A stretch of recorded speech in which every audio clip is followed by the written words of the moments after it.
भागवतम का संदेश। हे राजर्षि, अब मुझसे कुछ वर ले लो, मैं तुम्हारी समस्त इच्छाएं पूरी कर दूंगा। जो मुझे प्रसन्न कर लेता है उसे फिर कभी शोक नहीं करना पड़ता। ओके, तो अभी हम श्रीमद् भागवतम के 10वें स्कंद से एक भगवान का पास टाइम है, मुचकुंद का उद्धार। तो ये बहुत महत्वपूर्ण पास टाइम है जिससे हम बहुत महत्वपूर्ण शिक्षा अपने जीवन से ले सकते हैं। भगवान कृष्ण जब इस संसार में आए तो भगवान ने बहुत सी लीलाएं की, और लीलाएं एक तो हमें भगवान की ओर आकर्षित करती हैं, और इसके अलावा हमारे को भगवान के साथ अपना संबंध जो होता है उस संबंध को बनाने के लिए प्रेरित करती हैं, क्योंकि हम सभी का भगवान के साथ शाश्वत संबंध है। परंतु जैसे ही हम इस संसार में आते हैं, संसार में आते ही हम भगवान के साथ अपने संबंध को भूलकर इस संसार में जितने भी और दुनिया भर के संबंध है, हम उन संबंधों को बनाने में अपने आप को बिजी कर देते हैं। तो यहाँ पे भगवान कृष्णा राजर्षि मीन्स मुचकुंद को ये आदेश दे रहे हैं कि मैं तुमसे बहुत प्रसन्न हूं और मुझसे तुम जो भी वर मांगना चाहते हो मांग लो। क्योंकि यदि हम अपने जीवन में एक बार भगवान को प्रसन्न कर लेते हैं, एक बार यदि हमने भगवान को प्रसन्न कर लिया, तो उसके जीवन में कभी भी शोक प्रवेश नहीं कर सकता। ये भगवान का ही संदेश है। एक बार मुझे प्रसन्न कर लिया तो कभी भी इस संसार में दुखी नहीं हो सकता। कहानी इस प्रकार से है कि एक था काल्यवन। काल्यवन जो था वो ईर्ष्या करता था विष्णु से एवं जो भी यदुवंशी थे, यानी कि भगवान कृष्ण के जो वंशज थे, उससे काल्यवन को ईर्ष्या थी। एंड काल्यवन को पता था कि कृष्णा ही भगवान भी हैं। तो जब पहली बार काल्यवन की मुलाकात कृष्ण से हुई, कृष्ण को जब काल्यवन ने देखा तो काल्यवन समझ गया कि ये स्वयं भगवान कृष्ण ही हैं। वो बहुत ज्यादा प्रभावित हो गया भगवान कृष्ण के रूप को देखकर। जब कृष्ण के रूप को काल्यवन ने देखा तो उसने देखा कि कृष्ण के पास कोई हथियार नहीं है, क्योंकि वो काल्यवन जो है वो कृष्ण के वंश का नाश करना चाहता था। तो उसने सोचा कि let me fight with Krishna. उसके बाद एक बहुत बड़ा अवसर था कृष्ण से लड़ने का, बट उसने देखा कि क्योंकि कृष्ण के पास कोई शस्त्र नहीं है तो उसने भी अपने शस्त्र को साइड रख दिया, और फिर उसने कृष्ण के साथ लड़ने का प्लान बनाया और कृष्ण के पीछे उसने भागना शुरू किया। कृष्ण भाग रहे थे पहले, कृष्ण क्योंकि काल्यवन को एंटरटेन नहीं करना चाहते। कृष्ण भाग रहे हैं और कृष्ण के पीछे काल्यवन भाग रहा है। एंड ऐसा जनरली नहीं होता कि भगवान भागें किसी असुर से। भगवान हमेशा जो भी असुर है उसको मार के खत्म करना चाहते हैं। अघासुर, बकासुर, पूतना, तृणावत, इतने सारे डीमंस को भगवान ने मार दिया, बट इस काल्यवन को भगवान ने मारने का बीड़ा अपने सर पे नहीं उठाया। तो कोई बता सकता है ऐसा क्यों हुआ? भगवान सबको मार रहे हैं बट काल्यवन को खुद नहीं मारा भगवान ने। काल्यवन भाग रहा है भगवान के पीछे, वो भगवान से युद्ध करना चाहता है, बट कृष्ण ने काल्यवन को एंटरटेन नहीं किया। कारण ऐसा क्यों हुआ? काल्यवन ने अपने जीवन में इतने पाप किए हुए थे कि कृष्ण उसको एंटरटेन नहीं करना चाहते थे, क्योंकि कृष्ण जब किसी को मारते हैं, कृष्ण को के मारने में भी कल्याण होता है, उसको मुक्ति मिल जाती है। तो कृष्णा काल्यवन का कल्याण एक दृष्टिकोण से नहीं करना चाहते थे, क्योंकि काल्यवन उस चीज को डिजर्व नहीं करता था। तो ऐसे ही स्पिरिचुअल लाइफ में हम क्या डिजर्व करते हैं, हमें उसके ऊपर काम करना चाहिए। अगर हमारे पास कुछ डिजर्व करने के लिए लाइफ में नहीं है तो हमें अपने आप को तैयार करना चाहिए डिजर्व करने के लिए। There is a saying, first deserve and then desire. तो हम इच्छाएं तो बहुत सारी कर लेते हैं अपने जीवन में, बट क्या हम उन इच्छाओं को पूरा करने के लिए डिजर्व करते हैं? तो दोनों चीजें साथ चलती हैं। अपने आप को इस काबिल बनाना जीवन में बहुत आवश्यक है कि जो हमारे हृदय में इच्छाएं हैं, उन इच्छाओं को पूरा करने के लिए हम अपनी काबिलियत पे काम करें। यदि हम अपनी काबिलियत पे काम नहीं करेंगे तो हम इच्छाएं करते रहें, उससे कोई फर्क नहीं पड़ेगा। हम इच्छाओं का पूरा पूल क्रिएट कर सकते, बट उन इच्छाओं को कोई वजूद नहीं है जब तक उन इच्छाओं के ऊपर काम करना, उन इच्छाओं को वास्तविकता में परिवर्तित करने के लिए हम अपने आप को तैयार नहीं करते। तो कालेवन भाग रहा था कृष्ण के पीछे, और भागते भागते भागते कृष्ण एक गुफा में घुस गए। उस गुफा में बहुत अंधेरा था, जैसा कि गुफाओं में होता है। उस गुफा में बहुत अंधेरा था एंड कालेवन भी उस गुफा में घुस गया, क्योंकि उसको कृष्ण से लड़ाई करनी थी। वो घुसा उस गुफा में, कृष्ण भी घुसे, एंड देन अब वो ढूंढ नहीं पा रहा था कृष्ण को। कालेवन कृष्ण को नहीं ढूंढ पा रहा था। तो फाइनली उसने देखा कि वो उस गुफा में क्योंकि अंधेरा बहुत था, उस गुफा में एक व्यक्ति लेटा हुआ था। वो व्यक्ति सो रहा था। अब उसने उसको उठाना शुरू किया। सरलता से उठा नहीं वो व्यक्ति, बट फाइनली वो उठ गए। और वो जो उठ गए वो कौन थे? मुचकुंद। तो मुचकुंद उठे, और जैसे ही मुचकुंद ने अपनी दृष्टि का पात किया कालेवन के ऊपर, कालेवन इमीडिएटली भस्म हो गया, खत्म हो गया। कालेवन खत्म हो गया। एंड कालेवन को ऐसा लग रहा था कि ये व्यक्ति ही कृष्ण है, क्योंकि उसको कृष्ण नहीं मिल रहे थे उस गुफा में।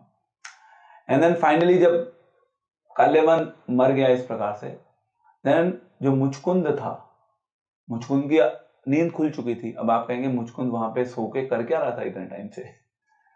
मतलब क्या, what was going on in his mind? मतलब वो एक राजा भी था, एक भक्त भी था। उसने भगवान के दर्शन हेतु अपने पिछले जन्मों में बहुत सी प्रार्थनाएं की थी कि हे भगवान आप मुझे दर्शन दीजिए, पर वो वहां पे सो रहा है। वो ऐसा नहीं था कि 1 2 3 4 5 6 7 8 9 10 दिन के लिए सो रहा है, बहुत महीनों से सो रहा था वहां पे। तपस्या नहीं कर रहा था वो, ही वाज स्लीपिंग। वो सो रहा था। अब आप कहेंगे ओके प्रभु जी क्यों सो रहा था वो? एक तरफ वो डिवोटी है, तो डिवोटी हमेशा सोता रहे तो ये शोभा नहीं देता डिवोटी को सोना। तो उसका एक इतिहास है छोटा सा। जो मुचकुंद है, मुचकुंद क्योंकि एक बहुत बड़े राजा थे, और राजा होते हुए उन्होंने जो देवी देवताओं की उन्होंने सहायता की थी। किनसे? डीमन से, असुरों से। और क्योंकि जो देवी देवता थे वो सब क्या करते थे? यज्ञ करते थे। और यज्ञ की प्रोसेस में फाइनली उनकी रक्षा के लिए उनको कार्तिकेय की प्राप्ति हुई थी।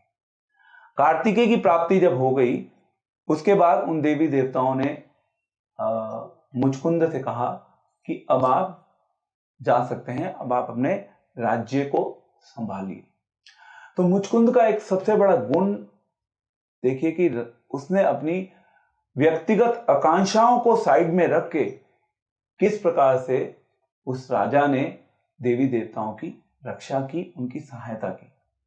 हमारे साथ क्या होता है? हम लोग जनरली इस संसार में केवल अपनी व्यक्तिगत आकांक्षाओं के साथ अपने जीवन को जीते हैं। व्यक्तिगत आकांक्षाएं मीन्स अपनी इच्छाएं। हमारी इच्छाएं केंद्रित होती हैं या तो हमारे ऊपर, थोड़ा सा हम बढ़ा देते हैं, उसका विस्तार कर देते हैं, तो इच्छाएं परिवार में परिवर्तित हो जाती हैं। फिर परिवार के बाद नेक्स्ट लेवल होता है समाज, और फिर समाज के बाद नेक्स्ट लेवल हो सकता है देश। भगवान तक पहुंचना बहुत मुश्किल हो जाता है। हम देश तक अपने आप को सीमित जरूर कर देते हैं, परंतु हमारे हृदय में ये इच्छा ही जागृत नहीं होती कि हमारे जीवन का लक्ष्य है भगवान की सेवा करना। जीवन में अगर हमारी ये इच्छा जागृत होगी तो फिर हम भगवान की सेवा करने के लिए, कुछ भी करने के लिए तैयार हो जाएंगे, जो कि इस संसार में लोग नहीं करते, क्योंकि इच्छा ही नहीं है। इच्छा होगी तो कार्य होगा। इच्छा ही मिसिंग है अभी। बट वो जो मुचकुंद था उसने अपनी पर्सनल महत्वाकांक्षाओं को छोड़कर, राज्य भार को छोड़कर पहले देवी देवताओं की सहायता की थी। और देवी देवता जो थे वो उससे बहुत प्रसन्न हुए थे। उनसे प्रसन्न होके देवी देवताओं ने कहा कि हम आपसे बहुत प्रसन्न हैं, हम तुम्हें सब कुछ दे सकते हैं, आपकी जो इच्छा है वो मांग लो, बट हम मोक्ष नहीं दे सकते, क्योंकि मोक्ष देने की जो रिस्पॉन्सिबिलिटी है या मोक्ष देने का जो जिसके पास शक्ति है मोक्ष देने की, वो तो केवल विष्णु के पास है, वो केवल कृष्ण के पास है। अगर आप शिव के पास भी जाओगे तो शिव मोक्ष नहीं दे पाएंगे, ब्रह्मा जी मोक्ष नहीं दे पाएंगे। अब हमारे समाज में होता क्या है, हम सबको एक ही तराजू में तोलकर भक्ति तो नहीं करते, बट हाँ पूजा कर लेते हैं थोड़ी सी। अब आप कहेंगे प्रभु जी पूजा एंड भक्ति में भी अंतर होता है क्या कुछ? वो मैं फिर कभी बताऊंगा। यस, पूजा एंड भक्ति में अंतर होता है। सो देवताओं ने बोला मुचकुंद को कि आप और कुछ भी मांग लो मोक्ष के अलावा। तो फिर मुचकुंद ने ये स्पेसिफिकली वरदान मांगा था देवी देवताओं से कि मैं सोना चाहता हूं, मैं बहुत थक गया हूं, मैंने आप लोगों की बहुत रक्षा की, आपकी सहायता की, अब मैं थोड़ी देर रेस्ट करना चाहता हूं और मुझे कोई परेशान ना करे, मुझे कोई डिस्टर्ब ना करे। हाँ, इसलिए वो वहां पे जाके गुफा में सो रहे थे। उसने ये वरदान मांगा था, जो भी मुझे देखेगा, जो भी मुझे डिस्टर्ब करेगा, मैं जैसे ही उसको उठ के देखूंगा वो खत्म हो जाएगा, वो नष्ट हो जाएगा। तो ये उसका बैकग्राउंड है। इस प्रकार से वो जो मुचकुंद है, मुचकुंद वहां पे सो रहे थे। अब आप कहेंगे ओके, मुचकुंद सोना चाहते थे, एक रीजन हो गया कि वो थके हुए थे। दूसरा रीजन ये भी था, वो जो इंद्र हैं, इंद्र बार बार मुचकुंद को रक्षा के लिए बोलते रहते, अब इस चीज के लिए रक्षा कर दो, उस चीज के लिए रक्षा कर दो। तो वो चाहते थे थोड़ा सा आराम करना, उस कर्तव्य को ही wanted to give a break. होता है ना लाइफ में कई बार जब हम बहुत ज्यादा कुछ कर लेते हैं, लेट्स से किसी के घर में शादी है, जब किसी के घर में शादी होती है तो कहते हैं बहुत थक गए, अब तो रेस्ट चाहिए। बहुत ज्यादा कुछ हम लेट्स से ऑफिस में, अगर आप जॉब कर रहे हैं, ऑफिस में कई बार बहुत ज्यादा वर्क का ओवरलोड आ जाता है, बहुत प्रेशर आ जाता है। ठीक है, प्रेशर के टाइम में तो आप काम कर लेते हो। तो जब मैं मुझे याद है जब मैं ओरेकल में था, आज से लगभग 10-11 साल पहले, तो ओरेकल में मैं जॉब कर रहा था। वहां पे हमारे ना क्वार्टर एंड्स होते थे। क्वार्टर एंड्स में क्या होता है कि वो 3-4 दिन जो होते हैं जब क्वार्टर खत्म होने वाला होता है, क्योंकि सेल्स के जो वो होते हैं सेल्स हेड्स, उनको अपनी सेल बुक करनी होती है। तो वो सारी डील्स जो पूरे पूरे मतलब 80-85 दिनों में जो काम उन्होंने नहीं किया होता, वो 5 दिनों में कर रहे होते हैं खत्म। हम पूरे 80-85 दिन खाली बैठे हैं, बस वो 5 दिन जो है वो 12-1-2 भी बज रहे थे ऑफिस में। ऐसा होता था, हर क्वार्टर एंड में ऐसी कहानी चलती थी हमारे। फिर उसके बाद फिर हमें ब्रेक चाहिए होता था। And this is how the life works, you need break when you do lot of things in life, then उसके बाद आपको ब्रेक चाहिए होता है। तो ऐसे ही कालेवन को भी ब्रेक चाहिए था, इसलिए वो वहां पे मुचकुंद को ब्रेक चाहिए था। एंड देन वो वहां पे रेस्ट कर रहे थे। एंड देन इस प्रकार से कालेवन भस्म हो गया मुचकुंद के द्वारा। एंड कृष्ण ने उसको डील नहीं किया। वो कालेवन इतना दुर्भाग्यशाली था, कृष्ण उसके सामने भी आ गए, फिर भी उस बेचारे का कल्याण नहीं हुआ। उसको ये भी पता था कि ये कृष्ण है, कृष्ण के पता होते हुए भी वो बेचारा उसको मुक्ति नहीं मिल पाई।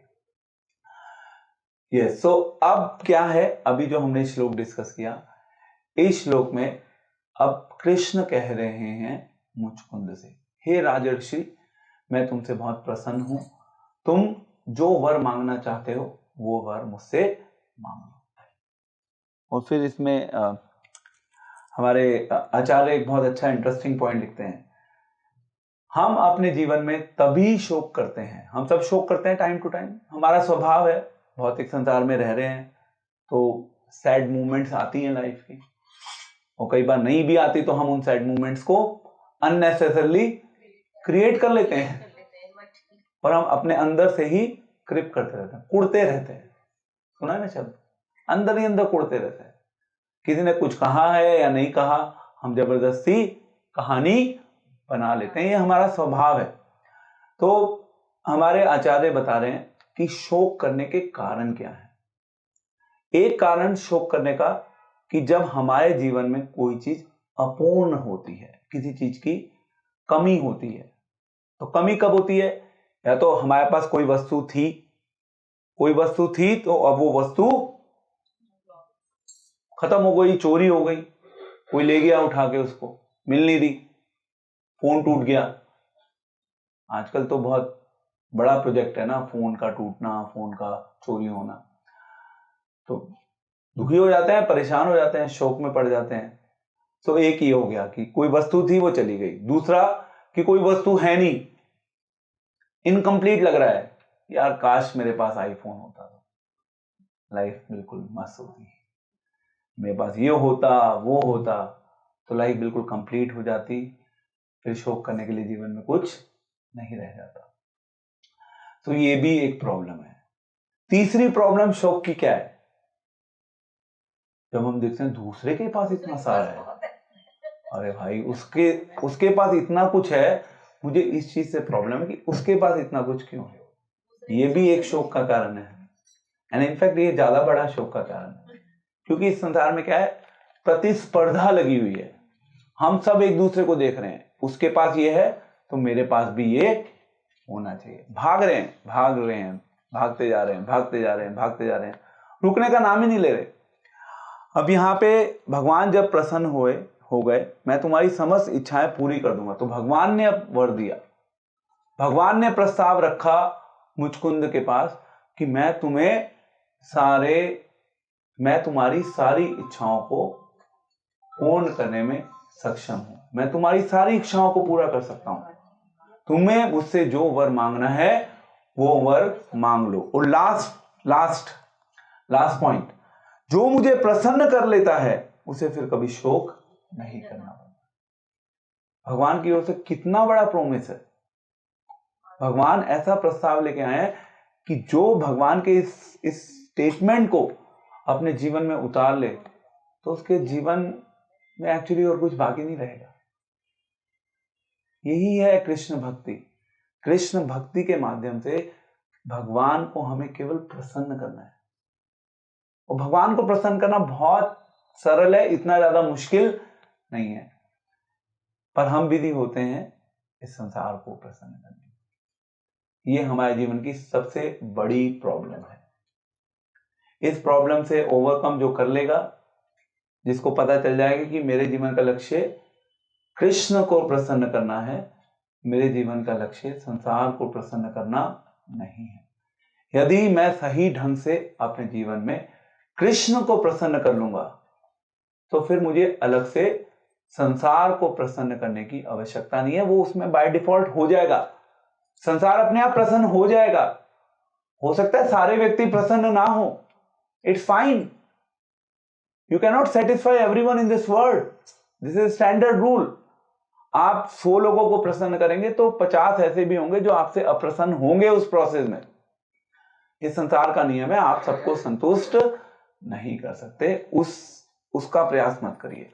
बट यदि आपने भगवान को प्रसन्न कर लिया और अगर आपसे संतुष्ट हो जाए तो बहुत अच्छा, नहीं भी होते तो क्या फर्क पड़ता, how does it matter, you have satisfied Krishna. And Krishna ये कह रहे हैं कि उसके जीवन में उसे कभी शोक का सामना नहीं करना पड़ता। तो भगवान ने इस प्रकार से मुचकुंद को कहा कि वर मांगो, एंड मुचकुंद ने पता है क्या मांगा? वर मांगना मीन्स भगवान ने तो सारे ऑप्शंस खोल दी ना उसके सामने, आपको जो चाहिए वो मांग लो, क्योंकि भगवान प्रसन्न हो चुके हैं। अगर आपको घर चाहिए तो घर ले लो, गाड़ी चाहिए तो गाड़ी ले लो, बंगला चाहिए तो बंगला ले लो, भगवान ने सारी ऑप्शंस ओपन रख दी। पर मुचकुंद जो था वो बहुत समझदार था, वो समझ गया कि भगवान मेरे साथ एक प्लॉट खेल रहे हैं, भगवान मेरे को चेक कर रहे हैं, भगवान मेरा टेस्ट ले रहे हैं। तो इस प्रकार से टाइम टू टाइम हमारे जीवन में भगवान हमारा टेस्ट भी लेते हैं, बट उस टेस्ट में पास बहुत कम लोग हो पाते हैं, क्योंकि हम भगवान से क्या मांगते हैं? हम भगवान से घर, गाड़ी, बंगला, नौकर, अच्छी वाइफ, अच्छा हस्बैंड, अच्छे दोस्त, ये सब चीजें मांगते हैं। अरे ठीक है, ले लो, मुझे क्या फर्क पड़ता है, ले लो। हम उसी में, यदि वो एक बार मिल जाता है तो एक लेवल पे हम संतुष्ट हो जाते हैं, बट फिर दोबारा से हमारे जीवन में असंतुष्टि शुरू हो जाती है। क्योंकि इस संसार में आप कितना ही मांग लो, कितना ही मांगते रहिए इस संसार में, अल्टीमेटली इस संसार में मांगते मांगते मांगते मांगते हम लोग कहीं ना कहीं फाइनली अपने जीवन में असंतुष्ट होंगे ही होंगे। यदि संतुष्ट होना है तो हमें दो चीजें मांगनी है जीवन में। This is last message for the day. यदि हम अपने जीवन में संतुष्ट होना चाहते हैं तो हमें भगवान से दो चीजें मांगनी चाहिए। अगर दो चीजें मांग ली या दो चीजें मांगने के लिए अपने आप को तैयार करना शुरू कर दिया, तो इस संसार में इससे उत्तम वस्तु भगवान से मांगने के लिए नहीं है। जो मुचकुंद ने मांगा, उसने भगवान से, मुचकुंद ने तो भगवान से भक्ति, शुद्ध भक्ति की याचना की थी, क्योंकि मुचकुंद को तो पता चल गया था, तो भगवान ही मेरे सामने है। भगवान से, अगर भगवान सामने आ गए और मैं भगवान से और इधर उधर की चीजें मांगूंगा तो बेकार है, फिर तो मैं तो डील को बेकार कर दिया। भगवान जो सब कुछ दे सकते हैं, जो मोस्ट वैल्यूएबल चीज भगवान जो हमें दे सकते हैं, मैंने उसको इग्नोर कर दिया। हम सब इस प्रकार से इग्नोर कर रहे हैं, हम भगवान से अच्छी डील नहीं कर पा रहे, हमें क्योंकि पता ही नहीं है कि हमें भगवान से मांगना क्या है। भगवान हमें वो दे सकते हैं जो इस संसार में करोड़ों लोगों के पास अभी अवेलेबल नहीं है, बट फिर भी हम उल्टी सीधी गलत चीजें मांग के अपने आप को इस संसार में फंसा लेते हैं। तो हमें पहले सीखना होगा कि हमें भगवान से मांगना क्या है। इस सीखने के लिए ना अपने थोड़े से जो भगवान ने ये दिया है ना ऊपर, इसको थोड़ा सा खोलना पड़ेगा, क्योंकि अभी हम सबके ना ये बंद हो चुके हैं। सबसे बड़ी प्रॉब्लम है ये, हम सब ने इसको बंद कर रखा है, क्योंकि हम ना एक फ्रेम में अपनी लाइफ को जीते हैं कि यस, मैंने अपनी लाइफ को ऐसे जिया है, मैं ऐसे ही चलूंगा। ऐसे ही चलते रहते हैं, चलते रहते हैं, चलते रहते हैं, चलते रहते, पूरा जीवन निकल गया। अब आपको कोई समझदार व्यक्ति आके भगवान का संदेश देगा भी तो क्या होगा? अगर ठीक है, ये तो प्रभु जी है, इनका काम है बोलना, यहाँ पे आज यहाँ पे बैठ के बोल रहे हैं, कल वहां पे पार्क में बैठ के बोलेंगे, परसों कहीं और बैठ के, इनका तो काम ही है। बट हमारा काम ये तो है, पर उस काम के पीछे क्या है लक्ष्य? कोई बताएगा उस काम के पीछे लक्ष्य क्या है? उस काम के पीछे लक्ष्य है कल्याण। अब जो समझदार होगा वो समझ लेगा कि यस, इसके पीछे हमारा कल्याण है, वो उसको और समझने की कोशिश करे, क्योंकि एक दिन में किसी को कुछ समझ नहीं आता। ये भी संसार का नियम, किसी को कुछ समझ नहीं आएगा। अभी मैं आपके सामने यहाँ पे बैठ के बातें तो कर रहा हूं, अभी आप सब हाँ हाँ भी कर देंगे, वापस जब तक घर पहुंचेंगे तब तक सब साफ, बिल्कुल क्लीन स्लेट। अभी आपकी स्लेट पे कुछ लिखा जा रहा है, ABCDEFGH लिख दिया, घर तक पहुंचेंगे खुद ही साफ कर देंगे। अगर खुद साफ करने की कोशिश नहीं भी करेंगे तो आपके घर वाले आपसे साफ करवा देंगे। इट्स 100%। एनी हाउ, इससे कोई फर्क नहीं पड़ता। हमारा काम है अपना काम करना। यदि आपकी इच्छा होगी, यदि आपके पास आपके जीवन में समय होगा, तो आप उस काम को, उस काम के पीछे जो कल्याण छुपा हुआ है, आप उस कल्याण में अपना माइंड, अपनी एनर्जी, अपना दिमाग इन्वेस्ट करने की कोशिश करें। तो दो चीजें मांगनी है भगवान से, एक है सेवा, दूसरा है संग। सेवा मीन्स भगवान की सेवा, संग मीन्स भगवान के भक्तों का संग। एंड आप सब लोग मयूरध्वज अपार्टमेंट में बैठे हुए हैं, आपका तो एक परम सौभाग्य है कि आपके पास दोनों वस्तुओं की एक्सेस अवेलेबल है। बट ऐसे ही रिजेक्ट हो जाती है। अनफॉर्चुनेट सिचुएशन है समाज, हम ऐसे ही रिजेक्ट कर देते हैं। अभी हमें उसकी मूल्यता नहीं पता ना, क्योंकि एक जोहरी ही हीरे की मूल्यता को जानता है। तो आप सबको जोहरी बनना है, वो हीरे की परख आपको आनी चाहिए। वो हीरा बहुत रेयरली अवेलेबल होता है। भगवान हीरा है, भगवान का संदेश उस हीरे की चमक है, और चमक से ही पता चलता है हीरे की मूल्यता, उसकी छेप, उसकी चमक।